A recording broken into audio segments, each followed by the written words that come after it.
Hello friends, welcome and word of the day में आज आप सीखेंगे एक और वर्ड एस्केलेट। एस्केलेट का मीनिंग और कुछ एग्जांपल्स आप सीखेंगे जिससे कि आप इस वर्ड को अपने इंग्लिश में यूज़ कर सकें। सबसे पहले मैं आपको एक सिचुएशन बताता हूँ। सपोज दैट दो लोग आपस में फाइट कर रहे हैं, उनमें से एक चुप हो जाता है। वो इसलिए चुप हो जाता है जिससे कि जो फाइट है वो और उग्र रूप धारण न कर ले और ज़्यादा फाइट इंटेंस न हो जाए, बढ़ न जाए। यानी उसने फाइट को एस्केलेट होने से बचा दिया। अगर वो चुप नहीं रहता तो जो लड़ाई होती वो एस्केलेट हो जाती। अक्सर जो हस्बैंड वाइफ होते हैं उनमें लड़ाई होती है तो उनमें से एक पर्सन चुप हो जाता है ये सोच के कि प्रॉब्लम एस्केलेट ना हो, फाइट एस्केलेट ना हो। तो किसी भी चीज़ को अगर कोई चीज़ एस्केलेट हो रही है यानी वो चीज़ बढ़ रही है। वो किसी भी तरह से हो सकता है। मान लो कि अगर प्राइसेस बहुत तेज़ी से बढ़ रहे हैं तो आप कह सकते हैं प्राइसेस आर एस्केलेटिंग। कोई सिचुएशन और ख़राब हो गई तो situation is escalated. So I hope आपको एस्केलेट का मीनिंग कुछ कुछ समझ आ रहा होगा। यहाँ पे आप इसका मीनिंग हिंदी और इंग्लिश दोनों में लिखा है। You can pause the video and just read it out. अब मैं आपको इसका यूज़ बताता हूँ कि सेंटेंसेस में कैसे यूज़ करते हैं।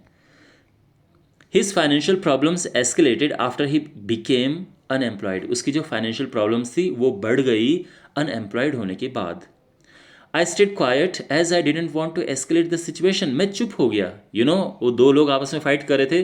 तो फिर मान लो कि आपका फ्रेंड आपको ये बोले कि अरे यार तुम फाइट में चुप क्यों हो गए, तो आप बोलोगे I stayed quiet as I didn't want to escalate the situation. I stayed quiet. अच्छा, इस सेम चीज़ को दो तरह से पढ़ा जा सकता है। I stayed quiet as I didn't want the situation to be escalated. Okay, एक एक्टिव एक passive. The customer is threatening to escalate his complaint.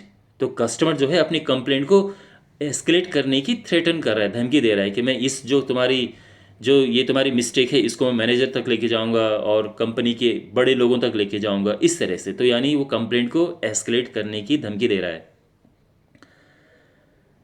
The row could escalate into a full blown conflict. देखो, row होता है एक लड़ाई, simple छोटी सी लड़ाई, और फुल ब्लोन कॉन्फ्लिक्ट होता है बहुत बड़ी लड़ाई। तो वो जो छोटी सी लड़ाई थी वो एक बहुत बड़ी फुल ब्लोन कॉन्फ्लिक्ट में एस्केलेट हो सकती थी।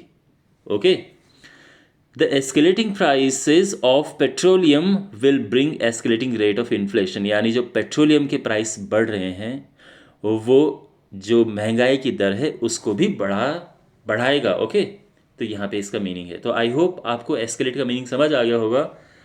Make some sentences in comment box और मैं उनको करेक्ट करूँगा अगर कोई मिस्टेक हुआ तो। And at the end, like, share and subscribe. Thank you.